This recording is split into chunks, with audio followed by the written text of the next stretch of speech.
Sa pangunguna ng French Embassy sa Manila at ng Cultural Center of France, magkakaroon ng libreng viewing party ng 2024 Paris Olympics ang Alliance France de Manille sa Makati. Live mula roon si Rafael Bandairel, Raf.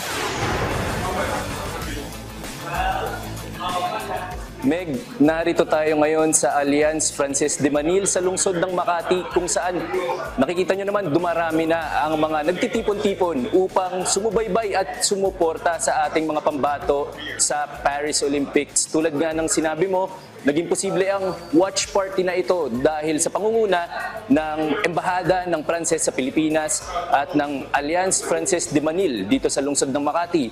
Yan yung cultural center ng France dito sa bansa.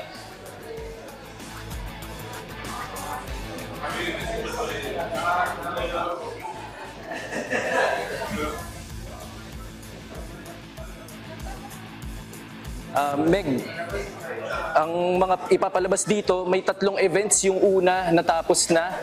Yung laban ni Hergy Bacyadan kontra kay Li Qian ng China sa kasamaang palad. Hindi siya nanalo at natalo siya via unanimous decision.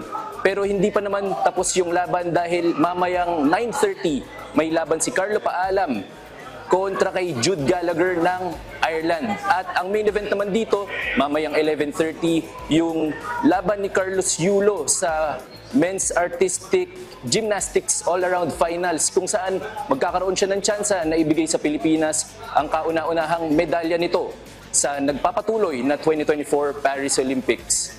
At yan muna ang update mula dito. Balik sa iyo, Meg. Maraming salamat, Rafael Bandairel.